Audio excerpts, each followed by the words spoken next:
Amen. Voilà, ce soir on va aborder un sujet important. Je vous avais fait une promesse, donc lorsqu'on fait des promesses, il ne faut pas tarder à les accomplir. Et on va parler un petit peu de votre souci, pour les jeunes, les 3/4 du temps. Vous avez un souci, un problème, une difficulté, c'est est-ce que je vais trouver l'âme sœur? Est-ce que je vais trouver une compagne? Est-ce que je vais trouver un compagnon? Quels sont ceux qui sont mariés? Levez la main. Oh. Quels sont ceux qui n'arrivent pas à se caser? Levez la main. Oh. On va trouver un remède. Amen. Vous voulez qu'on prie le Seigneur? Vous voulez qu'on soit béni? Vous voulez être attentif? Je crois de tout mon cœur ce soir que le Seigneur va nous bénir. Il réserve une parole pour toi. Il veut te parler, il veut t'interpeller, il veut te dire quelque chose. Tu ouvres bien grand les oreilles de ton cœur et ce soir le Seigneur va nous bénir ensemble. Je vais demander à mon frère Djoula qui se lève et qui prie le Seigneur pour moi. Amen. Gloire à Dieu.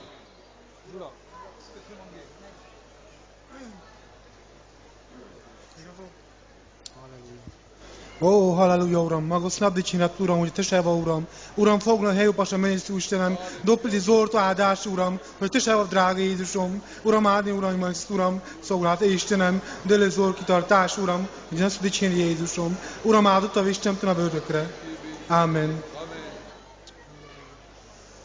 Gloire à Dieu. Amen. Amen. Voilà, j'aimerais lire avec vous un texte dans la parole du Seigneur qui se trouve dans le livre de la Genèse, au chapitre 2, et à partir du verset 24. Écoute bien, peut-être que toi tu ne veux pas le faire encore, mais il y en a qui ont envisagé d'un jour de faire ça, c'est-à-dire le mariage. Le premier texte de la Bible, dans les tout premiers textes, il nous est parlé de mariage. Et ce texte nous dit, c'est pourquoi l'homme quittera son père et sa mère, c'est pas beaucoup facile des fois, et il s'attachera à sa femme, et ils deviendront une seule chair. Il nous est parlé là du mariage. Alors j'aimerais ce soir te parler du mariage, te dire qu'est-ce qu'est le mariage, à quoi consiste le mariage chrétien, le mariage en Dieu, le mariage dans les choses de Dieu, et le mariage, est-ce qu'on peut se marier avec un inconverti? Est-ce qu'on peut se marier avec une inconvertie? Est-ce qu'il est permis de fréquenter? Est-ce qu'il est permis de sortage? Est-ce qu'il nous est parlé de tout ça? On va voir tout ça ce soir. C'est pas une réunion, on va faire un appel pour que tu puisses donner ton cœur à Jésus. Non, ce soir c'est une réunion particulière qui va nous parler du mariage, du fréquentage, du sortage, de la façon de se vêtir, de faire les choses lorsqu'on est un chrétien. Il faut prendre des engagements sur la terre. De tout temps, l'homme a pris des engagements sur la terre. Et toi, tu es appelé tous les jours à prendre des engagements. Tu prends des engagements avec ta parole, tu prends des engagements avec ta famille, tu prends des engagements avec tes copains, tu prends des engagements lorsque tu vas ouvrir un compte. Tu signes et tu t'engages à ne pas te faire découvert. Et la Bible nous enseigne que le mariage, c'est un engagement sérieux. C'est un engagement qui est très sérieux. Il nous faut, nous, dans notre engagement, être sérieux. Et le mariage, c'est un engagement de deux personnes, l'une envers l'autre. Nous devons nous engager. Et lorsqu'on s'engage, c'est comme l'armée, on ne s'engage pas pour un jour, on ne s'engage pas pour une heure, on ne s'engage pas pour faire une expérience, on ne s'engage pas parce que c'est la mode, je ne me marie pas parce que le copain s'est marié, parce que la cousine s'est mariée. Mais si nous nous engageons, c'est un engagement sérieux dans la volonté de Dieu. Lorsqu'on est un chrétien, une chrétienne, on doit prendre des engagements sérieux. Et le mariage est un engagement sérieux et sacré. Amen. Amen. Gloire à Dieu. Le livre des Proverbes au chapitre 20, verset 25 nous dit « C'est un piège pour l'homme de prendre un engagement sacré et de ne réfléchir qu'après avoir fait des vœux. » Beaucoup de jeunes gens veulent s'engager et réfléchissent après. Ils se disent, bon, on verra bien plus tard si ça marche, ou bien on verra bien plus tard si ça ne marche pas. Mais la Bible enseigne autrement, qu'il faut nous asseoir, il faut réfléchir. Le Seigneur lui-même disait que celui qui veut bâtir une tour ne s'assit pas avant et en réfléchit pour en calculer la dépense. Et le mariage, il faut tout calculer. Il faut savoir combien que ça va te coûter, combien ça va se passer, qu'est-ce qui va en être demain, dans un mois, dans un an. Il faut tout calculer ces choses-là. Et les jeunes hommes, les jeunes filles, parfois se marient sans trop calculer la dépense, sans trop calculer les conséquences. Qu'est-ce qui va se produire? Comment je vais faire avancer les choses dans ma vie? Est-ce que me marier, ça va faire avancer les choses positivement? Ou est-ce que ça va les faire avancer négativement? Parce que des fois, il y en a, ils sont malheureux, ils pensent qu'en se mariant, ils vont devenir heureux, mais c'est encore pire. Alors ce soir, la Bible va t'interpeller, la parole de Dieu va te parler. Et puis tu sais, le mariage, c'est pas une aventure, c'est pas une expérience. On fait pas une expérience en se mariant. Il ne faut pas mettre, le proverbe du monde nous dit, il faut pas mettre la charrue avant les bœufs. On ne peut pas faire les choses comme ça, à la légère. On ne peut pas réfléchir comme ça, faire ça sur un coup de tête. Non, non, non. La Bible nous dit que le mariage, c'est quelque chose de bien réfléchi. Il faut s'asseoir, il faut calculer, il faut être réfléchi. Et le Seigneur nous enseigne ce soir à être réfléchi dans ces choses-là. Il ne faut pas se laisser éblouir, tu sais. Alors j'aimerais te dire, c'est vraiment incroyable le bruit qu'il peut y avoir derrière. Je ne sais pas s'il y a des frères qui peuvent les faire taire, ces gens-là. S'il vous plaît, si vous voulez parler, allez vous promener un peu plus loin, on n'a pas besoin de vous ici. Merci. Ça a le mérite d'être clair, quoi. Hein. Voilà. Vous savez, on ne se marie pas à la légère. On ne fait pas les choses à la légère dans les choses de Dieu. On ne se marie pas parce qu'on trouve deux yeux en face des nôtres et parce qu'on trouve qu'elle a un joli sourire, qu'on trouve qu'elle a un beau physique ou parce que c'est un garçon qui est grand, brun, musclé, tout ce que vous voudrez. On ne se marie pas pour ça. Aujourd'hui, trop de jeunes garçons, trop de jeunes filles misent tous sur le physique, misent tous sur la beauté, parce qu'il a un sourire, parce qu'il est éclatant, parce qu'il est grand, parce qu'il est beau, parce qu'il est ci, parce qu'il est là. La Bible, ce n'est pas ça. On ne mise pas tout sur le physique, sur la beauté, sur les choses qui attirent les regards. Et beaucoup de gens aujourd'hui se trompent avec ces choses-là. Alors on se marie à cause du physique, et puis quelques jours après, on se rend compte qu'en fin de compte, elle n'est pas si belle que ça, il n'est pas si beau que ça, il n'est pas si grand que ça parce qu'il triche un peu, il met des talonnettes, il était toujours sur la pointe des pieds, et on se rend compte qu'après, il faiblit un petit peu, le garçon. Il a des petits soucis, il a des petits problèmes, c'est pas la star que vous aviez espéré, et puis on se dit qu'il a un caractère de cochon, et puis c'est vraiment pas terrible. Alors qu'on a tout misé sur le physique. Et le mariage, selon Dieu, c'est pas ça. On mise pas tout parce qu'il a des beaux yeux. Non, on n'achète pas une voiture parce qu'il y a des beaux coussins à l'intérieur. Vous êtes d'accord avec moi? Mais il y en a qui se marient comme ça. Ah, si tu vois les yeux qu'elle a, maman, les yeux, voilà les yeux verts qu'elle a dans la tête. Ben, si elle a des yeux comme ça, elle en a un ici, puis elle en a au-dessus, là.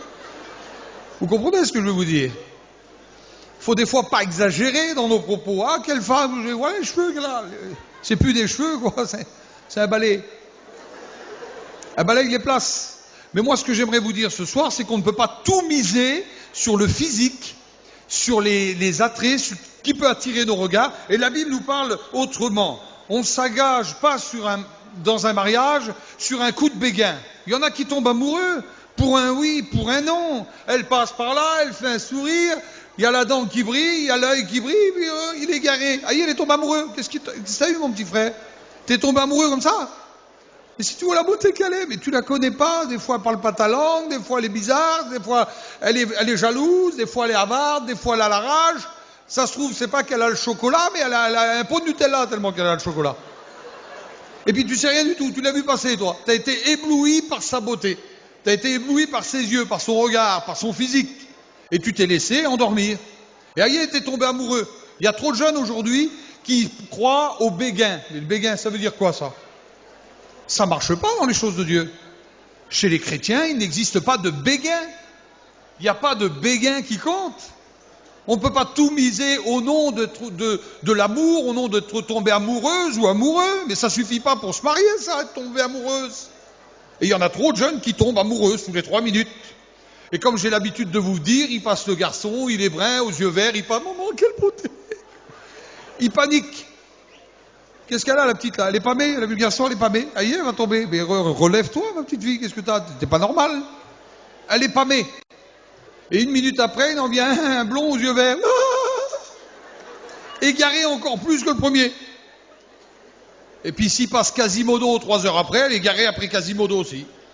Parce qu'on ne sait plus, on tombe amoureux, on tombe amoureuse à cause des béguins, à cause des choses qu'ils attirent nos regards.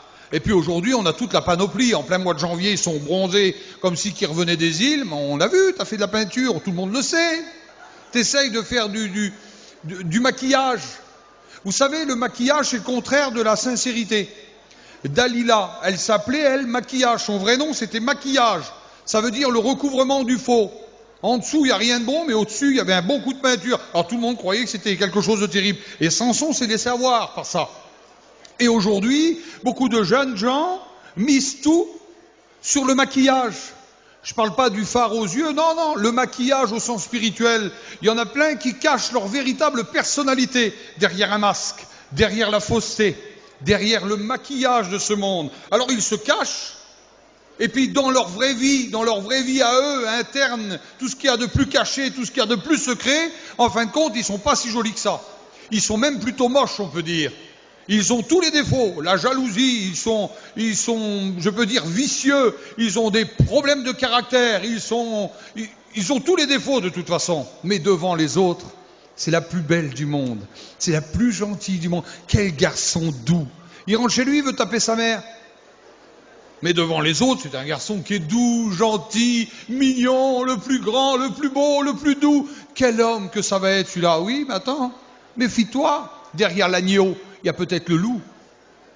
Donc j'aimerais te mettre en garde par rapport à ça. On ne peut pas placer notre mariage comme ça à la légère, sur un coup d'œil, sur un regard, sur des choses qui peuvent attirer nos regards. Non, le mariage se place, lorsqu'on est un enfant de Dieu, dans les mains de Dieu, dans la volonté de Dieu, dans la présence de Dieu, dans l'intimité avec Dieu. Voudrais-tu expérimenter ce soir ces bienfaits de la parole de Dieu qui nous parle du mariage? Je voudrais vous dire quelque chose. Il faut être très prudent, il faut faire très attention par rapport au mariage mixte. C'est quoi un mariage mixte? Un mariage mixte, c'est un garçon qui est chrétien et qui veut se marier avec une inconvertie. Un mariage mixte, c'est une fille qui est chrétienne et qui veut se marier avec un inconverti. C'est ça les mariages mixtes. C'est mélanger ce qui est de Dieu et ce qui est du monde. C'est ça les mariages mixtes. Et aujourd'hui, beaucoup de jeunes gens disent l'important c'est qu'il est gentil. L'important c'est qu'il est beau. L'important c'est qu'il est riche. L'important c'est qu'il nous fait rigoler. L'important c'est qu'il est intelligent. Et on mise tout sur ces choses-là. Mais la Bible nous dit autrement. La Bible nous enseigne que l'important, c'est la foi. Est-ce que c'est un chrétien? Est-ce que c'est une chrétienne? Est-ce que c'est un chrétien sans maquillage? Est-ce qu'il est véritablement comme ça tous les jours? Est-ce qu'il est comme ça de minuit, je peux dire, jusqu'à 11h59? Est-ce qu'il est toujours comme ça toute la journée, 24 heures sur 24? Ou est-ce que la journée, il met sa panoplie, sa combinaison de chrétien, et le soir, il enlève la combinaison de chrétien, et sous la combinaison de chrétien, c'est en fait quelqu'un qui est du monde à 100%. Mais c'est à vous de le découvrir. C'est à vous de faire attention. C'est à vous de vous placer devant le Seigneur en disant, Seigneur, mets sur ma route quelqu'un qui puisse être aussi chrétien. Dans l'Ancien Testament, Abraham un jour a fait une demande à un de ses serviteurs. Il lui a dit, tu iras dans mon pays. Vous retrouverez ça dans le livre de la Genèse au chapitre 24 et verset 4. Il dit, tu vas aller dans mon pays, dans ma patrie, et tu choisiras une jeune femme pour mon fils Isaac. C'est pas que Dieu est raciste, mais Dieu est pour les choses de Dieu. Il est que pour ses enfants, qu'il y ait des femmes qui soient chrétiennes aussi, pour ses enfants qui sont des enfants de Dieu. Il veut que pour ses filles, il y ait des garçons qui soient chrétiens. Il ne veut pas que de mélange, il ne veut pas de mélange dans ces choses-là. Non, Dieu veut que tout se passe bien au niveau des mariages. Et aujourd'hui, trop de jeunes gens ne placent pas leur mariage dans les mains de Dieu, mais placent leur mariage dans leurs idées, dans ce qui frappe leur regard. Et il arrive qu'il y a des problèmes, il y a des soucis, parce qu'on se rend compte au bout d'un mois, au bout de 2 mois, au bout de 6 mois, au bout d'1 an qu'on s'est trompé. On s'ennuie, on s'embête, il y a des conflits, il y a des problèmes. Vous savez, c'est rare que la brebis attire le loup.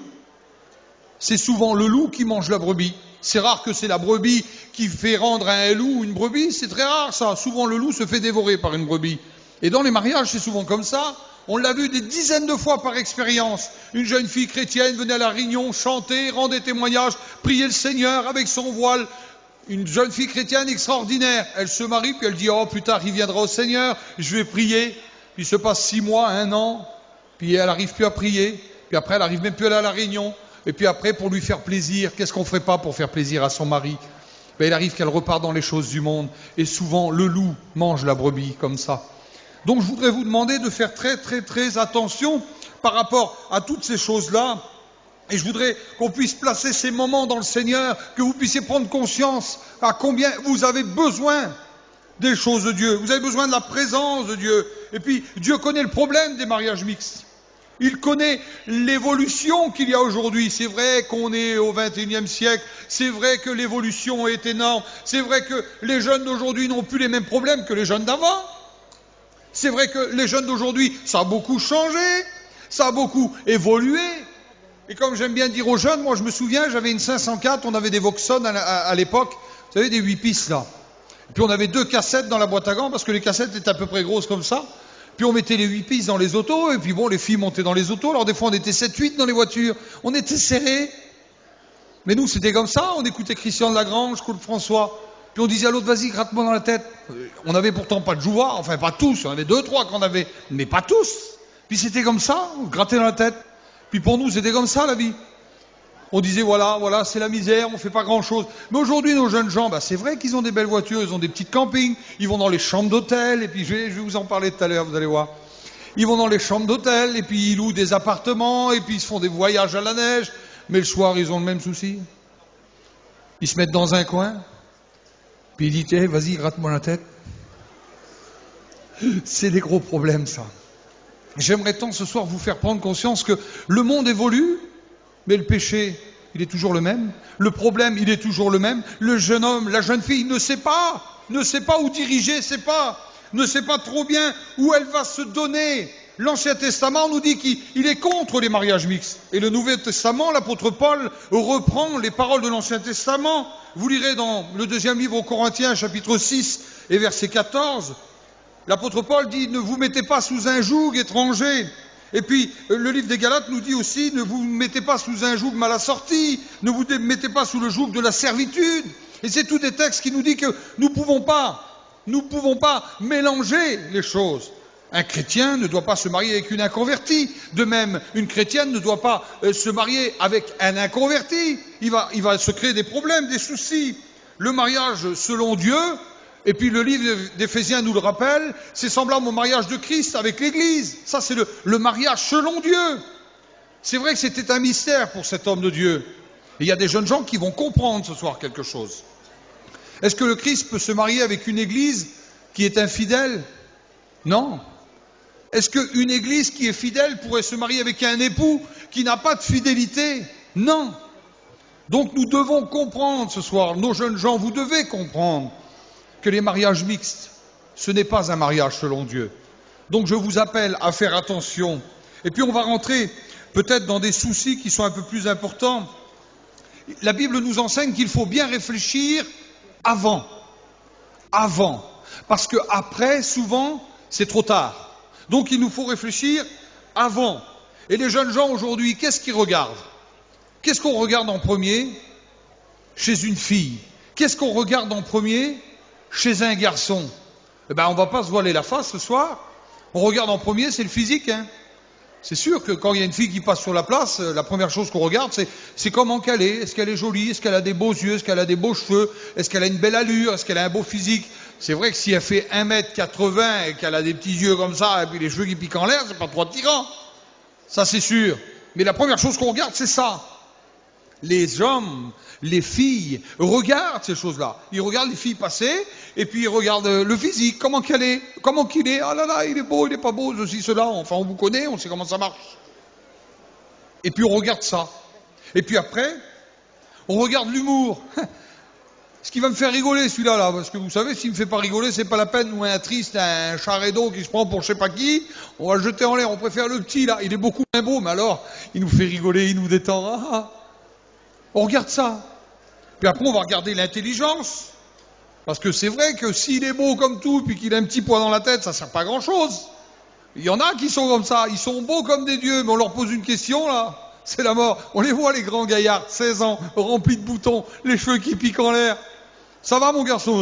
Ouais. C'est souvent le genre qu'on a. T'as été à la Réunion? Ah ouais, Paris Saint-Germain. Quelle misère, mes amis. Parle-nous un peu d'autre chose. 3-0. Tu parles que de ça, mon copain, mets ça de côté et une conversation décente, parle des choses de Dieu. Sois intelligent. Mais les trois quarts, ils n'ont aucune intelligence. Des grands ch'térémènes. Voilà, je dis le mot. Toute la journée, ils sont en l'air avec des ballons. Mais joue plus au ballon, mon copain, t'as 19 ans. Va te marier plutôt. C'est plus intelligent. Sois intelligent. Il y en a plein, il leur manque ça. Ils ont tout pris les options, sauf l'intelligence. Mais prends l'option de l'intelligence. Sois intelligent, parle comme un homme, comme un garçon. Arrête avec ton ballon, avec tout ce qui s'ensuit. Sois intelligent. Et les jeunes gens regardons les regards fixés sur ces choses-là. Il y en a qui regardent au porte-monnaie, bien sûr. Il y en a qui regardent à l'âge. Quelle est tricheuse. Mon Dieu, qui sont tricheuses aujourd'hui. Quel âge t'as, ma cousine? Ah, j'ai la vingtaine. T'as 29 ans, regarde. J'ai vu ton carnet l'autre jour. Pourquoi tu mens? Et il y en a qui trichent dans l'autre sens. T'as quel âge? T'as quel âge? Tu fais l'abeille, ma copine. T'as quel âge? Elle a 12 ans, en fin de compte. Va te coucher, va, vite. Elle a fait croire à tout le monde qu'elle a 18 ans. Et ils trichent dans les deux sens. Et les garçons, c'est pareil. Il n'y a pas un garçon qui vous dira qu'il a 35 ans passés. Jamais il dira ça. Ah bah t'as vu, on est jeunes, hein, une Timberland. T'as les Timberland, mais t'es un vieux, mon copain. On t'a vu. Et il y en a plein comme ça. Vous voulez tricher sur votre âge, tricher sur ci, sur ça, mais tout est un jour à découvert. Tout va être découvert. Et puis il y en a qui malheureusement jouent un peu par rapport à ça. Ils s'amusent un petit peu par rapport à ça. Alors je voudrais vous mettre en confiance avec un texte ce soir. C'est le psaume 119, au verset 9. La Bible nous dit, comment le jeune homme rendra-t-il pur son sentier? La réponse c'est quoi? En se dirigeant selon la parole. Moi je veux me diriger selon la parole. Vous voulez vous diriger selon la parole? Dites pas amen tous en même temps. Vous voulez vous diriger selon la parole? Hey, même lui il dit amen. Mon Dieu, l'État. Donc placez-vous ce soir selon la parole du Seigneur. Essayez de vous concentrer sur la parole de Dieu. L'âge des fiançailles. Quel âge qu'il faut avoir pour se fiancer? Quel âge qu'il faut avoir? Allez, garçons. 20 ans. Ah, c'est une vieille fille à cet âge-là. Ah, voilà, on ne sait pas. Il y en a qui veulent se fiancer, ils ont 12 ans. Pourquoi tu veux te marier à 13 ans, toi?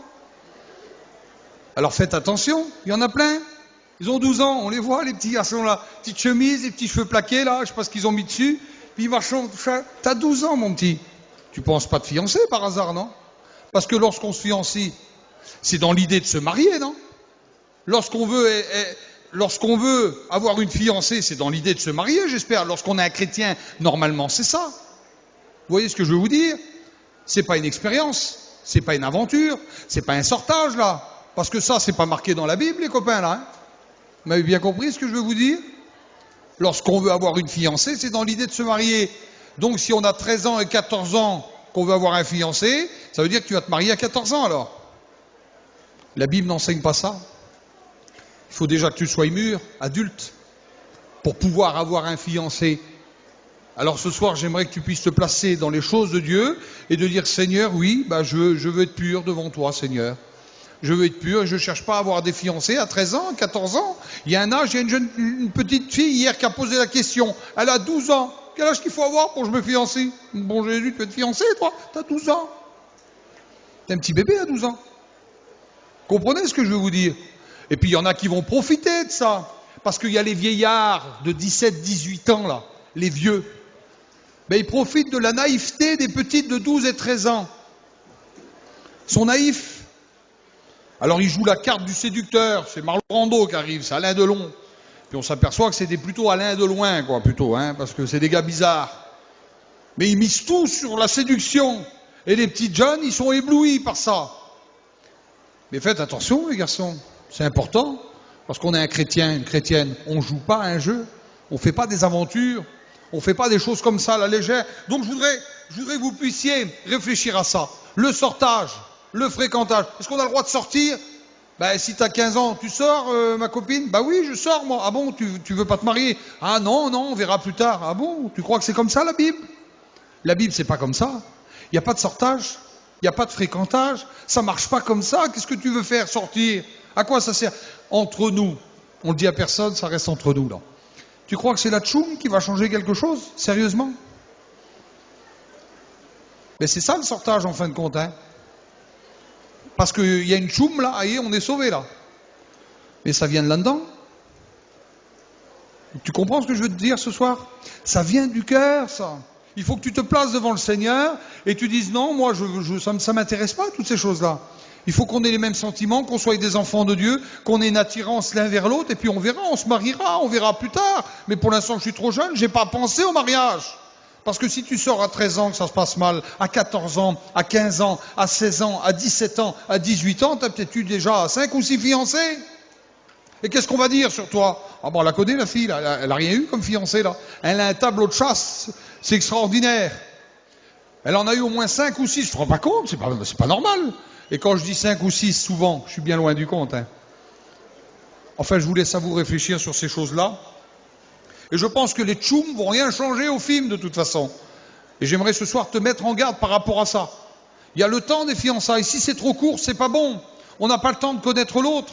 On n'a pas le temps de connaître son caractère, ses idées, ses pensées. Est-ce que c'est un jaloux? Est-ce que c'est un violent? Est-ce que c'est un teigneux? Est-ce qu'elle a le chocolat, comme on dit? Est-ce qu'elle est bizarre? Est-ce que... On ne sait pas ce qui peut se passer. Parce qu'il y en a qui se marient au bout de 3 jours. Ils voient une fille, 3 jours après, ils sont partis. Qu'est-ce que t'as eu? T'as eu par contre Laval en route? Qu'est-ce que t'as eu? Au bout de 3 jours.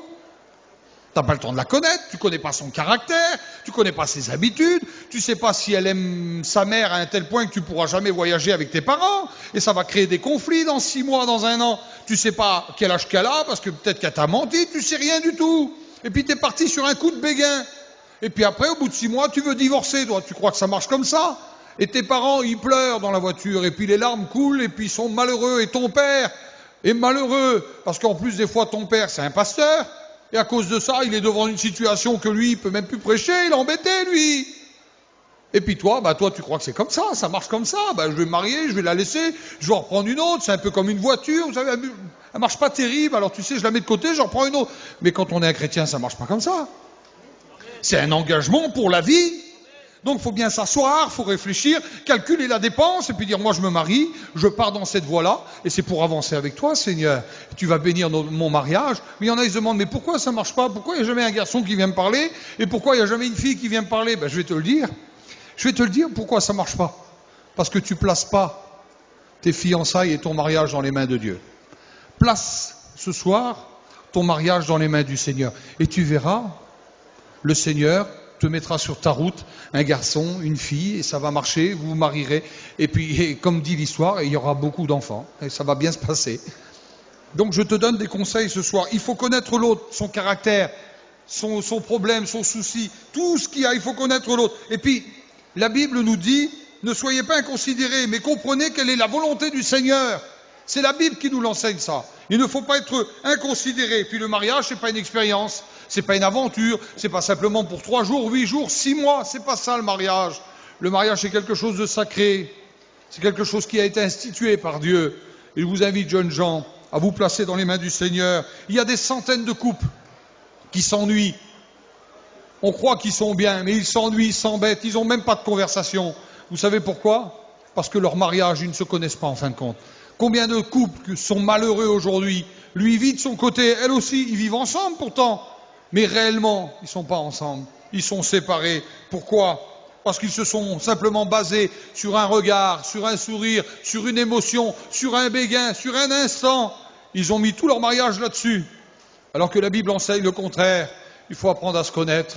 Il faut vraiment apprendre à se connaître. Donc j'aimerais ce soir que vous puissiez prendre conscience. Pas baser votre mariage sur un clin d'œil, sur un sourire, non. Il y en a, ils croient que c'est comme ça. Et puis tout de suite, c'est parti, allez, on part. Et puis il y en a pour 40 ans, hein. N'oubliez pas ça, le mariage c'est ça. Hein. C'est 30 ans, 40, 50 pour les plus robustes. Donc je vous invite ce soir à faire un bilan de votre vie, vous placez devant Dieu. Puis il y a parfois la fausseté. La fiancée, c'est une gazelle. On les voit, ils marchent, des petites gazelles, ils sautent. Seigneur, quelle beauté! Et lorsqu'elle se marie, c'est plus une gazelle, c'est un lion rougissant. Elle a des petits sabots tout fins au départ, puis après voilà les griffes qu'elle a. Qu'est-ce qu'elle a eu? Mais qu'est-ce qu'elle a eu, ma cousine? T'étais trop bien au début. Ben oui, mais maintenant elle est plus tellement trop bien, quoi. Puis il y a une petite histoire qui nous raconte ça. On va imaginer 5 minutes. Vous la connaissez cette histoire-là? Je vous l'ai déjà racontée, je crois. Mais je vous la raconte quand même pour ceux qui étaient pas là. Il y a une fille, elle tombait morte pour se marier. C'était sa vie entière. Elle voulait se marier à tout prix. Puis elle avait un souci, elle avait un grand coup. Elle avait un coup bien prononcé, quoi, une espèce de girafe ambulante.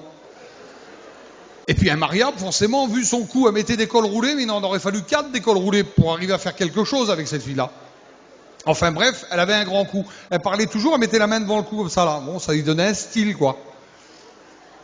Alors elle était toujours comme ça, mon cousin, oui, puis on pouvait pas y parler, cette fille-là. On lui disait, il y a les soldes, si tu vois, à un moment, ça vaut le coup, elle se vexait. Parce qu'en plus, elle se vexait pour un oui, pour un non. Ah là là, viens boire un coup, qu'est-ce que... Ah, elle se vexait encore. On pouvait pas y parler de coups, quoi, à tous les coups, ah, non, faut pas le dire. À chaque fois, il y avait un problème. Et puis il y avait un garçon sur la même place, ils se sont retrouvés un jour. Et lui, un mariable aussi, avec ses grandes oreilles, là. Il avait des oreilles... Enfin, des grandes oreilles, quoi. Vous voyez ce que je veux vous dire, de chaque côté, là. Il y en avait 2, des oreilles. Et c'était incroyable. Ce garçon-là, immariable aussi. On ne pouvait pas les marier. Et puis un jour, ils se rencontrent sur la même place. Et puis lui, il la voit là-bas au loin. Il dit, ah là là, je suis immariable, moi. Mais tant pis, je vais aller vers elle. Alors il s'approche tout doucement, les mains dans le dos, quoi. Bon, heureusement qu'il n'y avait pas de vent ce jour-là, parce que serait peut-être tombé avec ces oreilles-là. Et puis elle, une grande moqueuse. Bien souvent, c'est les plus vilains, les plus moqueurs, vous savez. On a l'habitude, ça. Puis elle voit arriver, maman, il barricade, Kava. Il est bizarre, ce gars-là, avec ses grandes oreilles-là. Tu auras le coup, il va me demander. Mais enfin, voilà, on va laisser faire. De toute façon, personne ne me veut. Avec le coup que j'ai, ça va pas. Et puis il s'approche, il dit, voilà, il dit, tu voudrais pas qu'on va manger au restaurant? C'est comme ça, maintenant, les invitent au restaurant, on fait ça bien. Hein. Puis elle dit oui, elle. Il est content, lui. Alors, ils sont à table, en train de manger au restaurant. Et puis, il la regarde, lui dit, tu veux boire un coup? Ah, ça commence déjà elle aime pas trop, quoi. Puis elle regarde, elle dit, oui, vous avez bien la télé chez vous? Parce qu'il avait 2 espèces de paraboles de chaque côté. Il devait avoir TPS et Canal+ réunis, ce garçon-là. Il avait les 2 chaînes. Alors, ils se piquaient l'un à l'autre. Ça l'allait pas. Et puis d'un seul coup, il dit, je me jette à l'eau. Il dit, voilà, je voudrais te demander, qu'est-ce que tu fais les 40 prochaines années? Elle avait le coup pour la demander. Hein. Voilà, t'es une petite fille qui me plaît. Maman, c'est jeune, ça. Et puis elle a dit oui. Et il est content, lui. Il dit, merci beaucoup pour son malheur. Elle regarde, elle dit, et toi, oreille de diable? C'est ça quand on se connaît pas. La gazelle était devenue un lion. Et il y en a plein dans les foyers qui ont ce même souci-là.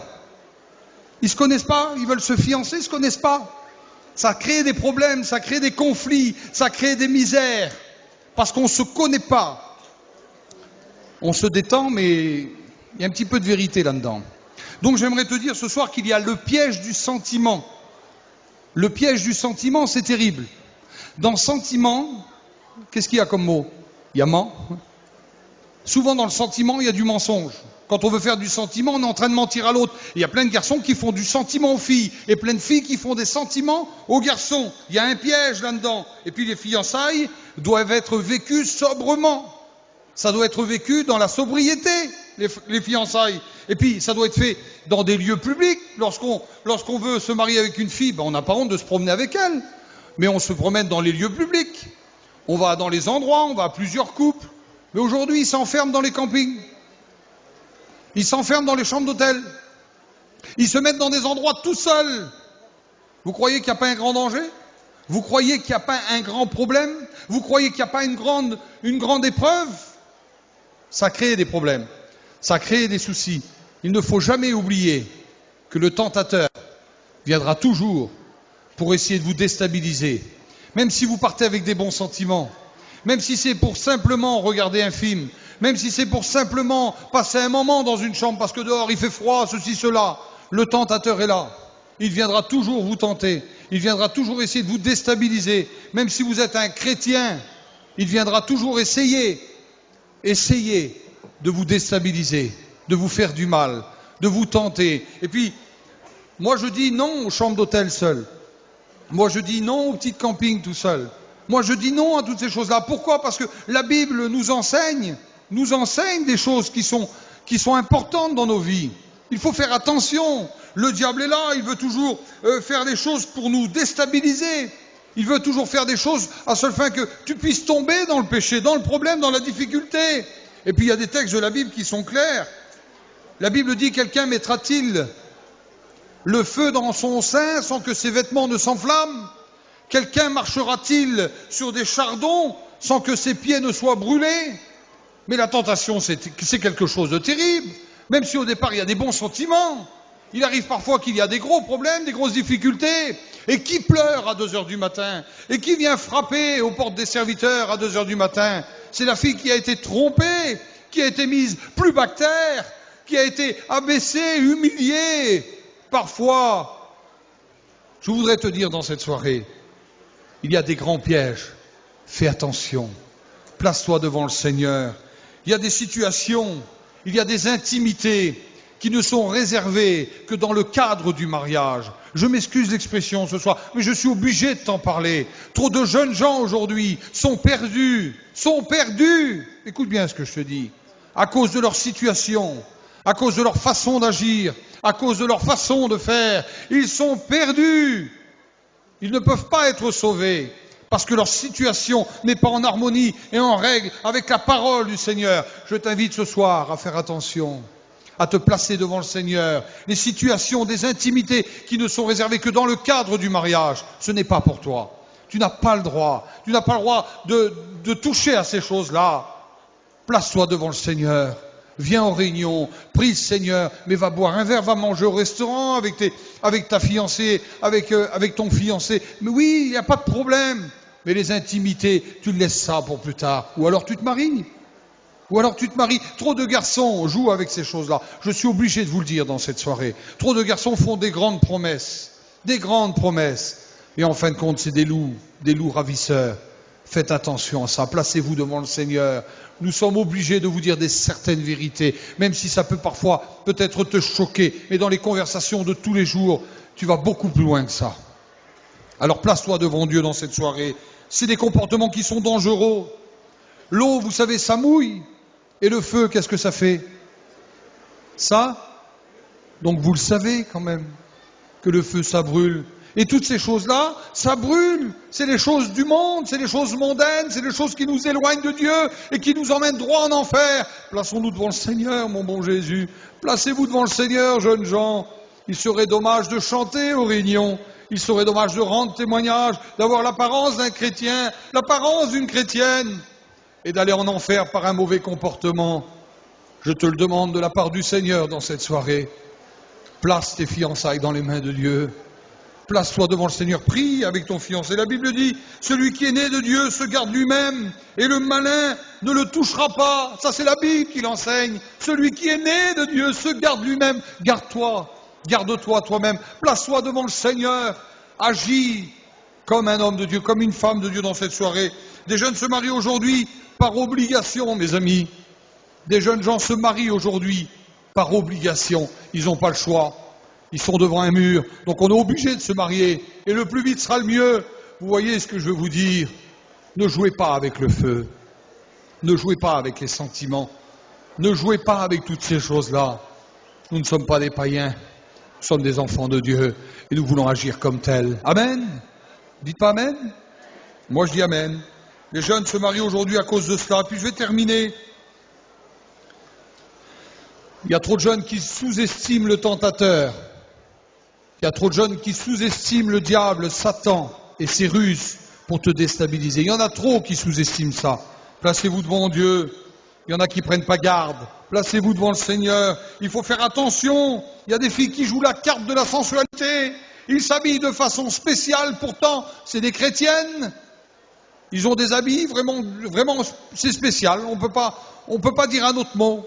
Des jeunes filles qui se font des piercings, et pourtant ils sont chrétiennes. Il veut qu'on voie les formes. Ils s'habillent de façon parfois ordurière, excusez-moi l'expression. Mais ça, on n'a pas à le faire. Tu rends témoignage ce soir? Oui, mais tu mets pas de pantalon ce soir. Mais normalement, c'est pas le soir sur l'estrade, c'est toute la journée qu'il faut être habillé sobrement. Mais ils l'ont pas compris encore. Il faut le répéter, le répéter, le répéter. Pourquoi tu joues la carte de la sensualité? Tu étends des filets, mais dans ces filets va venir se prendre des poissons. Et les poissons qui vont venir se prendre dans tes filets, ça sera des drôles de poissons. Ça sera des drôles de garçons. Ça sera des drôles de bizarres. De toute façon, ça sera des bizarres comme toi, parce que si t'es bizarre, tu joues la carte de la sensualité. N'oublie pas une chose, c'est que dans ces filets-là, il va se prendre des drôles de garçons. Et il y a des garçons qui font pareil. C'est des trompeurs. Ils manipulent les choses. Il n'y a pas de manipulation ici. C'est la parole de Dieu. Et je te demande dans cette soirée de faire attention. Combien de jeunes garçons, on ne sait même pas l'état qu'ils sont. Ils ont de la publicité sur eux, c'est pire que des rings de boxe. Ils ont les cheveux qui montent en l'air, c'est des chrétiens, ils ont des pantalons qui tombent au milieu des jambes. Mais qu'est-ce que c'est que ces manières? Essayez de changer de comportement. On ne voit plus la différence entre un chrétien et un converti. Les gens ne font plus la différence. Je vous le demande au nom du Seigneur, changez votre comportement. Vous voulez être béni, changez votre comportement. Vous voulez que le Seigneur vous bénisse dans vos vies, dans votre jeunesse, dans vos fiançailles, dans tout ce que vous allez entreprendre, mais changez votre comportement. Vous ne pouvez pas rester comme vous êtes là. On ne voit pas la différence. Les jeunes gens sont fous du ballon, c'est leur Dieu le ballon. Ayez un Dieu qu'on appelle Jésus. Ayez un Dieu qu'on appelle Dieu, le seul vrai Dieu, celui qui peut changer une vie. Le ballon ne te changera jamais ta vie, jamais. La mode ne changera jamais ta vie parce que la mode c'est ingrat, ça délaisse, ça oublie, ça coûte cher, ça ne dure pas. Jésus est le même hier, aujourd'hui, éternellement. Jésus est gratuit. Jésus peut véritablement changer une vie. Fais-lui confiance dans cette soirée. Place ta vie dans le Seigneur. Est-ce que tu voudrais ce soir prendre conscience? Est-ce que tu voudrais ce soir te placer devant Dieu? On va prier le Seigneur maintenant. On va demander sa grâce. Et je sais qu'il y a des jeunes gens qui vont prendre des décisions dans leur cœur. Je ne te déplacerai même pas, je ne te demanderai même pas de venir ce soir ici, peu importe. Ce soir, tu puisses prendre une décision dans ton cœur par rapport à tes fiançailles, par rapport à ta façon de te comporter, ta façon de t'habiller, ta façon de parler, ta façon de penser.